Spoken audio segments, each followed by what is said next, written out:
and clean energy. Those are the things that we want to focus on, taking on price gouging.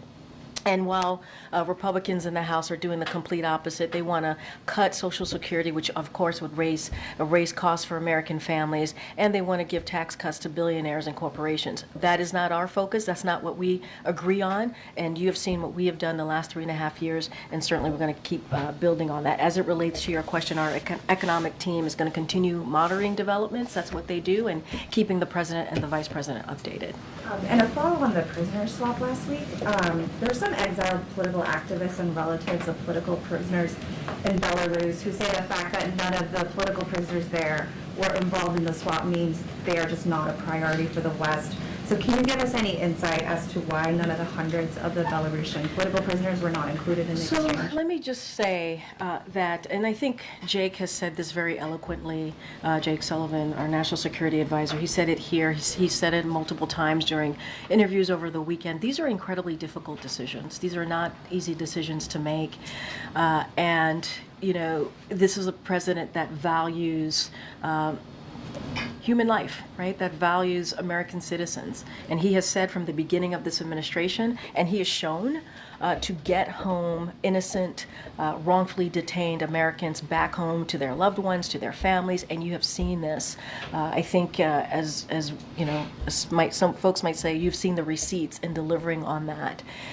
And the work continues. The work continues. His team, the National Security Council, Jake Sullivan and his team, State Department, will continue to do everything that we can to bring home innocent Americans, wrongfully detained Americans. That continues to be a priority for this administration.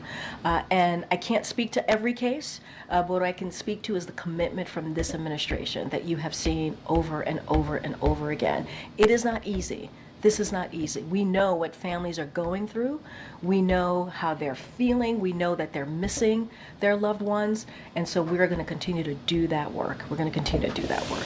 Go ahead, Does Steve. the president feel like it's time for the Federal Reserve to cut interest rates to sort of boost the economy? As you know, we believe that the Federal Reserve have the right and should have their independence. Unlike the last administration, we believe in the independence of the Federal Reserve. We have been consistent with that. We continue to do that. The Federal Reserve will make their own monetary policy decision when they choose, and that is something for them to decide on. And on the Middle East, the president's been engaged in efforts to de-escalate tensions in the Middle East. Has he persuaded Iran not to retaliate against Israel? Look, I'm not going to speak for what Iran will or will not do. It is up for them. That is their plans. They're going to speak to their plans. They have been very public about what their next steps are going to be in responding publicly. They've been very public about that. What we're going to do, and that's why we've shared the readouts that the president has had with Egypt, with Jordan, with Qatar, is that we're going to continue to have those conversations with our Middle East partners, Middle East leaders, and urge de-escalation. That's what we want to see. We want to see de-escalation, tensions de-escalated in the region, and that's our focus. Good. Yeah, Joey. thanks I know for- last time. Yeah. Did President Biden watch last night's rally with Kamala Harris debuting her VP pick, Tim Walz? What was her impressions on that rally? His impressions, you mean? What is his Yeah. impressions? Okay. Well, look, I don't have anything to share on if the president watched or not. Look, I shared yesterday that the president spoke to Governor Walz yesterday and congratulated him. I think we shared that. Spoke to the Vice President Kamala Harris before the announcement was made. And so we've been very clear, and I think he put out a statement, and not I think he did put out a statement talking about how it was a great decision, going to be really mindful, right, because I don't want to, there's a Hatch Act situation, but what I will say is just reiterate what the president said, is that he thought it was a great decision. He's known Governor Walz for more than 2 decades. This is someone who enlisted to serve his country at the age of 17, served in the Army National Guard for 24 years, was a high school football coach, was a teacher, served in Congress. Obviously now he's governor. This is someone who cares about working people, who cares about American lives. He grew up on a farm in the Midwest, and so his values is something that the president has always been impressed by. They have worked together on really key important issues that matter to the American people. And I think, if you go back to read his statement, you'll see exactly how the president feels about the vice president picking Governor Walz. Again, Dan. Thanks, Karine. What's the president's thinking about the bordering incursion that Ukraine is currently making into Russia? Has he got any concerns that could sort of So make look, the situation? I can say this is that we are going to, obviously we've seen the reportings, obviously, so we're going to reach out to the Ukrainian military to learn more about their objectives. As far as the specifics on that, I would refer you to the Ukrainians to speak about their own military operations. That's where I would refer you to. But we are, generally speaking, as you know, we have been supportive of Ukraine as they are defending themselves against Russia's aggression. We think that is obviously important to do as we talk about democracy and freedom, and so we're going to continue to do that. And they are going to take actions, right? Common sense actions to certainly to protect themselves from these attacks. But as for the specific operation, we're going to reach out to them to see what their objective is and continue to stay focused. We are going to continue to stay focused on making sure they have what they need to defend themselves against Russia's aggression. Okay. Thank you, Karine. You mentioned that you've seen the reports. I'm curious, was the White House made aware prior to? No. Okay. Is there any feeling that if there is evidence of U.S. supply of weapons or munitions being used in this attack, could it lead to further escalation? I'm just not going to get into hypotheticals. Let us do our outreach to the Ukrainian military. I just don't have anything beyond that. We have to remember that obviously in this region, that there's Russian troops there. They are in a region of Russia, and they're in that region attacking Ukraine. And so we can't forget that. But our House policy has not changed. We're going to continue certainly to support Ukraine as they continue to defend themselves. One pivot, if I may, Sure. on the campaign trail. Today, Senator J.D. Vance has accused Governor Walz of stolen valor. Obviously, military service is something that's very deeply personal to the president, given the service of his son. I'm curious, how is he reacting to these statements? So look, any specific attacks or comments, I would have to refer you to the campaign. I think when I was answering your colleague Joey's question about Governor Walz, I laid out, and you all have seen his bio, right? This is someone who enlisted at 17 years old to serve his country. He was part of the Army National Guard for 24 years. This is someone who is a high school teacher, right? A high school coach as well, who grew up in a small town in the Midwest. And so I think his bio speaks for itself. Who he is speaks for himself. His record speaks for itself. And I'm just not going to say anything beyond that. Okay. On Israel and Hamas and ceasefire negotiations, the administration has said you're closer than ever. What are those final steps, and how is the president involved in the final stages? So I'm going to be very mindful here and not negotiate from here. And obviously we have closed some gaps. You've heard us say this, some important gaps, and we feel like we are, closer, as you just stated in your question. That was part of a readout from yesterday. Our focus is going to continue to have those diplomatic conversations with Middle East leaders on de-escalation and the tensions there in the region. Obviously, bringing in the ceasefire and hostage release deal to a conclusion. That's our focus. This is something that the president has talked about for some time now, and he and his team are going to continue to work around the clock to get that deal done. I'm not going to negotiate. I'm not going to get to specifics from here. Any new calls that the president's making today? So no new calls to speak of today, but the president continues to, obviously he has been engaged these past couple of days with Middle East leaders. His team is continuing to engage as well with these diplomatic conversations. What we want to see is a de-escalation in the region. Those are the conversations that we will continue to have. And to your question at the top there is getting the ceasefire deal and this hostage deal to a conclusion. That's going to be our focus. Secondly, if I may, Secretary Austin's decision to overrule the 9/11 plea deal has created some confusion over the legal proceedings. Was it a surprise to President Biden? Was he involved? So this decision was made by Secretary Austin, and so you're going to have to go to the Department of Defense for anything more to share about that step, the step that Secretary Austin took. I will say this: the Secretary wrote in his memo, entry into a plea deal in this sense is a significant decision, and on the huge range of important and complicated issues that the Secretary Austin, the Department of Defense, has to deal with. This is something that certainly they have a huge responsibility, and so because of that, certainly Secretary Austin has the full support and confidence of this president, especially with active military prosecutions, and so I would really have to leave it there. This is a decision that Secretary Austin made, and that is certainly to talk about that particular step, Department of Defense would have to speak to. Karine, last night Governor Walz said during the rally in Philadelphia, he praised the Vice President's leadership, but he also thanked her in particular for bringing back the joy to the campaign trail. Does the President share that assessment that Vice President Harris has returned joy? So here's what I will say. Again, it's a campaign activity, but I'll say this more broadly, and this is basically repeating what the President said. He said the most important decision that he made in 2020 was picking Kamala Harris for his running mate, who obviously is now the Vice President. And he did so because he believed she could lead on day one. And he's incredibly proud of her.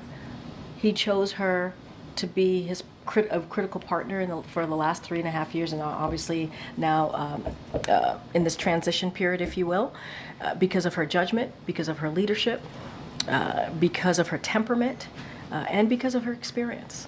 And so what he has seen what we've all watched and experienced these past couple of weeks is exactly what he was hoping for. You think about the energy, you think about the excitement. That's what he wanted to see, right? He talked about unity. He wanted to bring the party together. So I will leave it there. Has the President been briefed on this alleged Austrian terror plot in which there were a couple of arrests today of individuals who were planning to target Taylor Swift concerts in Vienna specifically? Is he aware of that? So I just, when I came out, I saw the reporting. I know that local law enforcement is taking the lead here. I just don't have anything to share beyond that. And finally, you mentioned the CBS interview that the President did today. Is there anything else you can share about how he's spending his days since he didn't have public events yesterday or today? Anything else to Well, share? you'll see him tomorrow, as I just mentioned. As you know, he's made several head of state calls this past couple days as it relates to de-escalating the tension in the Middle East. And he has been meeting with his senior team. I met with him, obviously, ahead of his interview today, and you'll see him tomorrow. And when we have more to share, certainly we will share that with all of you. As far as his schedule, we will do that. Nadia. Thank you. Just to follow up on Steve's question, also the leader of Hezbollah said yesterday that retaliation is coming. So despite the fact that the White House is being engaged in diplomatic efforts, do you believe at this stage that actually an attack by Iran and the proxies is inevitable? What I can say is we're monitoring the situation. That's what we're doing. That's what I can speak to. Iran, Hezbollah, they will speak for themselves. Obviously, Iran has been very public about this. What we will continue to do is have these de-escalation conversation. We want to see a de-escalation in tension. You've seen the readouts. I'm sure you've read the 3 readouts that we've put out this week. With the head of states leaders in the Middle East, and that's what NSC and other members of the president's team is going to continue to do. I just don't have anything to share. I don't want to get into, I can't speak for them. I don't want to get into any sort of hypotheticals from here, but our focus is very, very clear. Our focus is de-escalating tensions in the Middle East. That's what we want to continue to do. Quick questions. On the Palestinian issues, there have been documented cases of rape against Palestinian prisoners in Israeli detention, and it's been reported by Israelis, whether it's human rights organizations or others.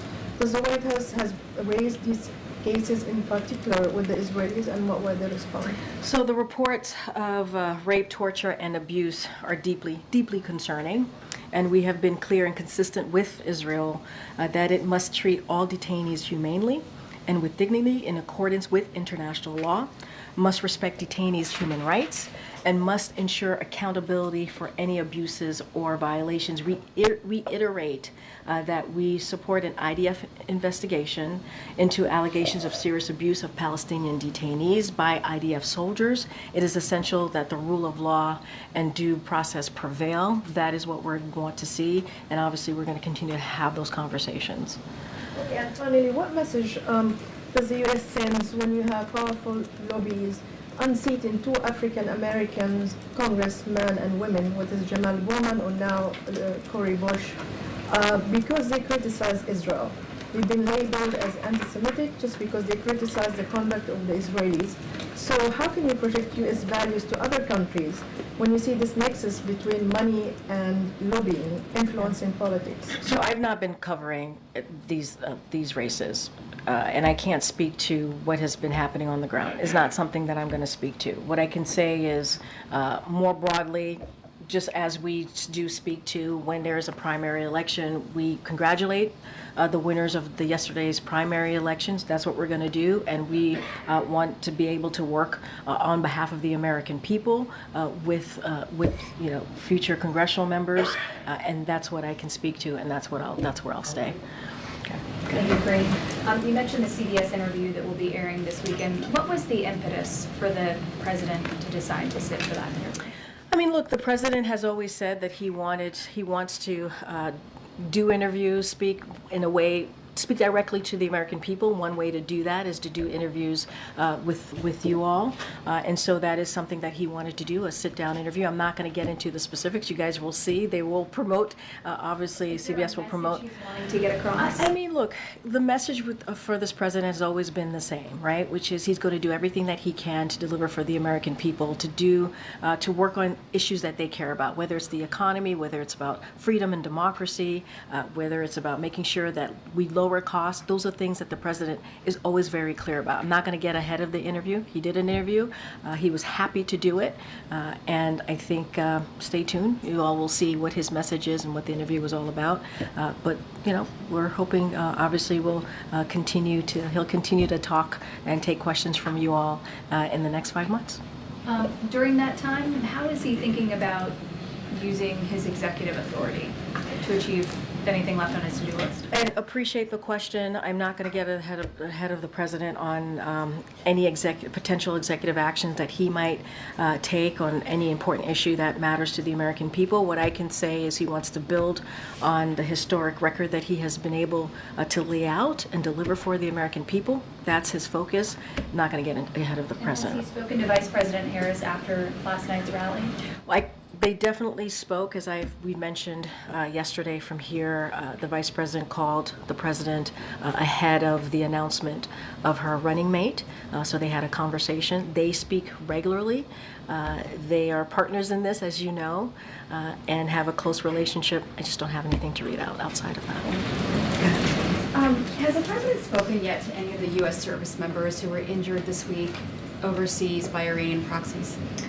Don't have any conversations to speak of but from the president. What I can say, just to give you all a little bit of an update, of the 7 U.S. personnel injured during the attack, 2 personnel have been returned to duty, 2 personnel are recovering locally, and 3 personnel have been evacuated for further treatment and remain in stable condition. Obviously, we wish them all a speedy recovery. If there is a call to speak to, we certainly will let you know. I asked that because you're saying that the president is very busy every single day, obviously in the Oval Office and within the walls of the White House. And I know you're taking things day by day here, but can you give the American people maybe an expectation of how much or how little we expect to see the president out and about? Let's just get back to the service members for a second. Sure. Obviously, we are wishing them a speedy recovery. They were injured, and so we have to give them some space and opportunity to get better, to get that treatment that they need. As the president, he's also the commander-in-chief, as you know, and he takes that incredibly seriously. So I just wanted to make sure, hold on, just want to make sure that I had a second to go back to that. As it relates to the president's schedule, public schedule, because I think that's what you're really asking me about, what his public schedule will look like. You'll see him tomorrow. There will be more opportunities. We have 5 months left here. There'll be plenty of opportunities, obviously, to see the president. And certainly when we have events, public events to share and travel to share, as we normally do, we will do just that. Go ahead, Josh. No, go ahead, Josh. Has he decided on how long he'll go to the DNC for? How long? We're still working that out. And once we have more information, obviously, we'll work that through. Has he spoken with the vice president about how he can best support her? In other words, is he giving her this moment, for lack of a better phrase, by doing more private events than public ones? So, look, I think what you can expect is the president is going to be as supportive as he can to the vice president. I got to be mindful because a lot of this, obviously, that we're talking about is campaign activity. And they talk regularly. They talk frequently. So I'm probably just going to leave it there and not get too much into their private conversations. The president made this decision because he thought it was the right decision on behalf of this country. He thought it was the right decision to make in this moment. And he's very proud of that decision. He's very proud of the vice president. And he believes, again, as I stated before, that when he selected her in 2020 to be his running mate, it was the right decision at that time. And it was the right decision in moving forward with our country. The best decision that he made. And he's incredibly proud of her. He believes she has the experience, the judgment, the temperament to do the job. And I think that's what we're seeing right now. As a more minor point on a different subject, is there any update you can share about the proposed purchase of U.S. steel by Nippon Steel, a Japanese company? I know that's something that you care about a lot, Josh. CFIUS Review, my favorite acronym. I don't have anything to share. As you know, CFIUS is independent, and they're going to make their decision when they're Is ready. the administration's position you're waiting on that? It's under review. That's what I can do. Thank you. When the president dropped out of the race a couple weeks ago, you talked about how it presented an opportunity, more time to perhaps pursue different priorities now that he's not running for re-election. Have you come up with a list of what that's going to look like? Any top to-do items that he wants to get done now that he has a little bit more time? So, look, we certainly will have more to share on that.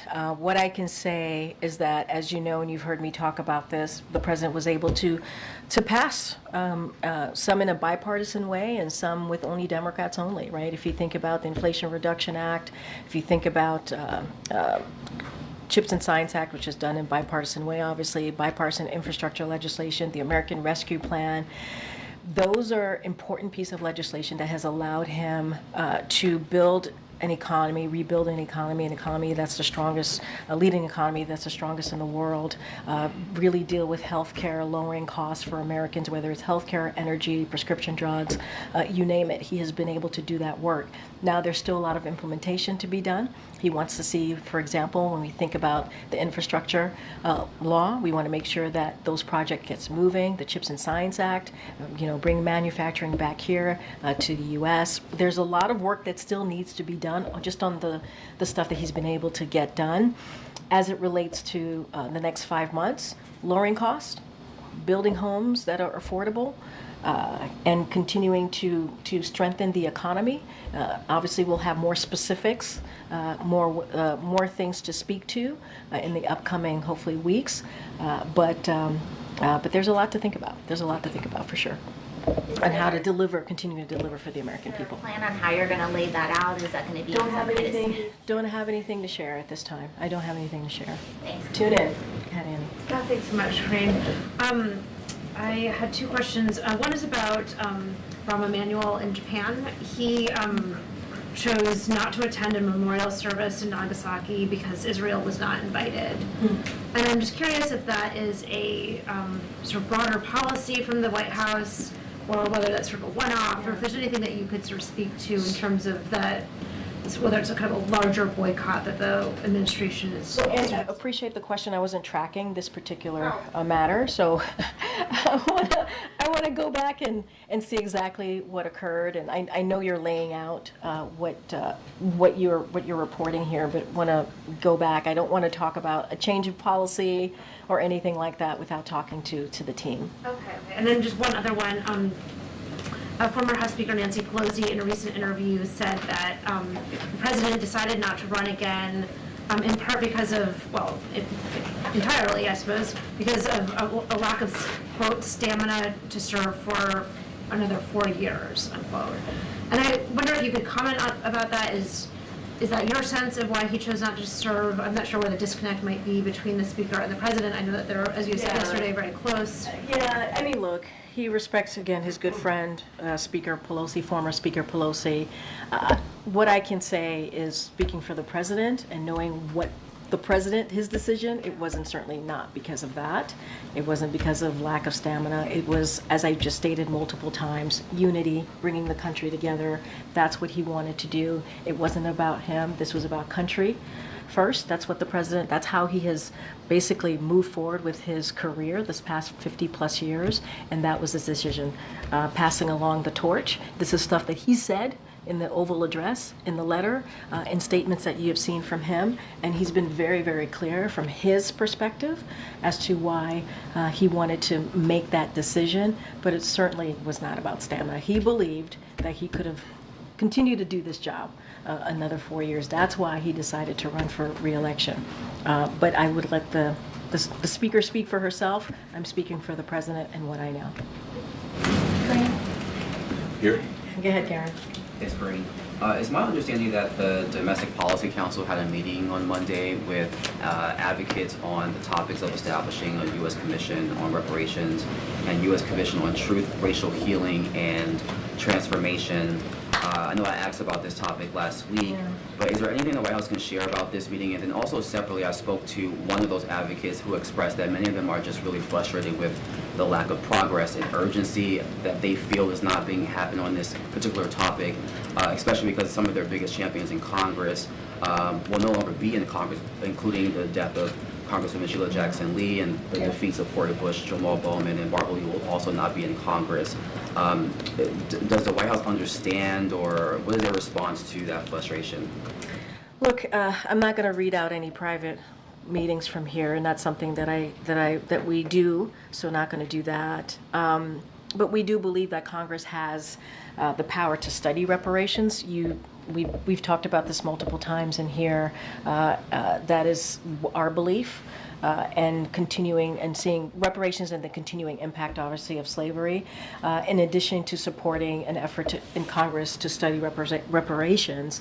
President Biden is actively delivering for the Black Americans, for the Black community, throughout the 3.5 years of his administration. As I talk about these different pieces of legislation that we've been able to get through, equity has always been at the center of that, making sure we don't forget any communities that are normally left behind.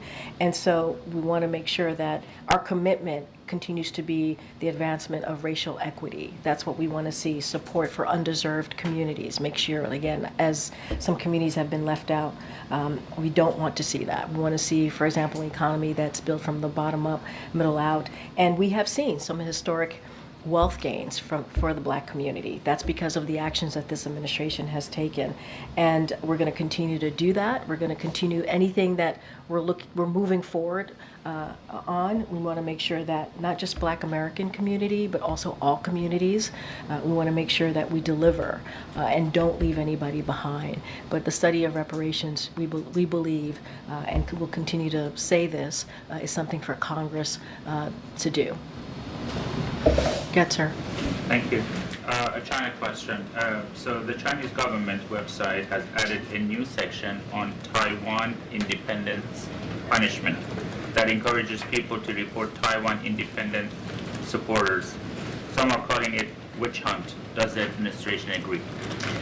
I mean, look, our policy has not changed. It will continue to be that, the one China policy. You've heard us say this many times. I can't speak to this new development that you just laid out, but our policy has not changed. We will continue to be consistent from here. Okay, Great. Pedro. Thank Yeah. you. The new Title IX went into effect last Thursday. As you know, it's faced lots of lawsuits. Many governors say they're not going to even follow it. So there's that angle of it.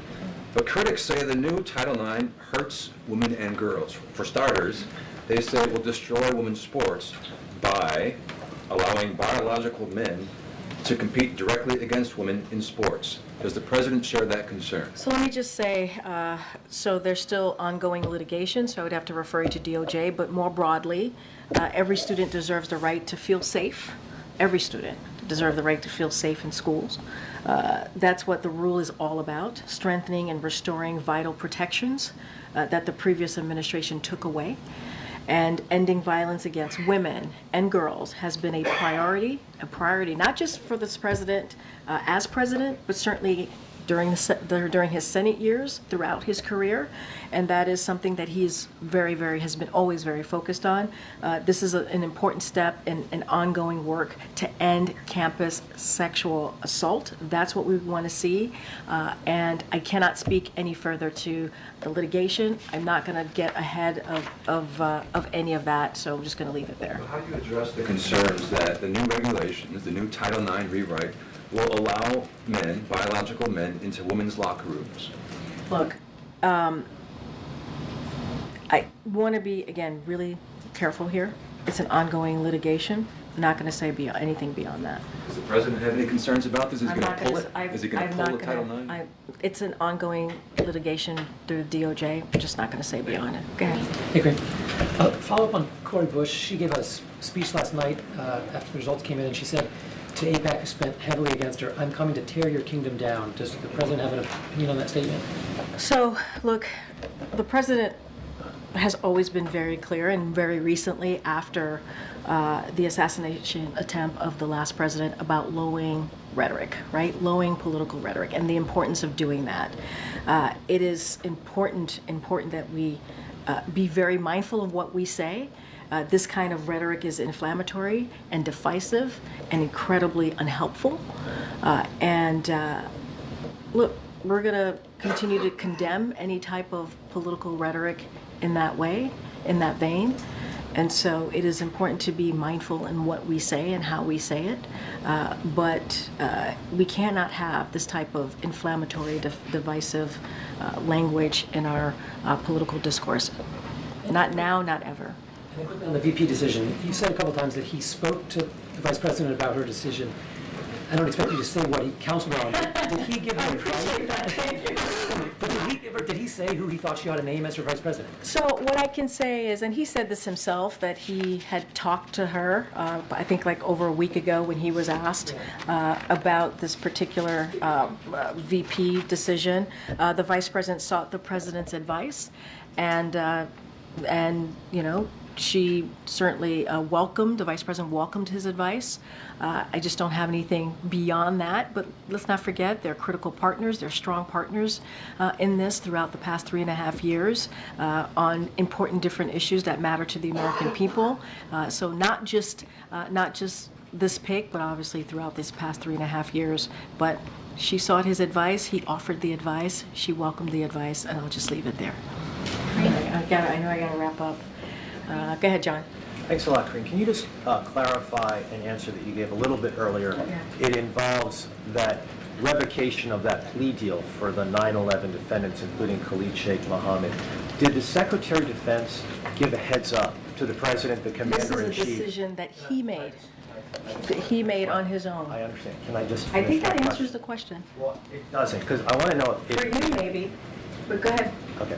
I just simply wanted to know whether the Secretary of Defense gave a heads up to the Commander-in-Chief about his decision. This decision was made by the Secretary. This was his decision to make. This is his decision to make. This was his decision to make. This is not something that we are involved in. The President, what I can say is the President has the full confidence of the Secretary. It was his decision to make. I'm not doubting whether he has confidence or not in the Secretary of Defense, just simply wanted to know, but I'll move on.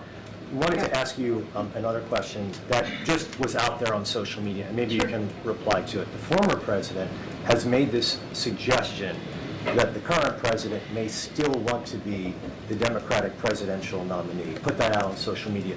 Does the president, I see your reaction, and that's why I want to ask you this, does the president in any way lament his decision to drop out of the race? The president is proud of his decision. He's proud of his decision.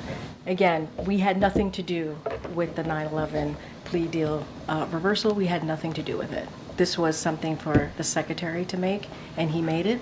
The president has full confidence in the secretary. Thank you, everybody. I'll see you tomorrow. Subscribe to our YouTube channel to always be informed.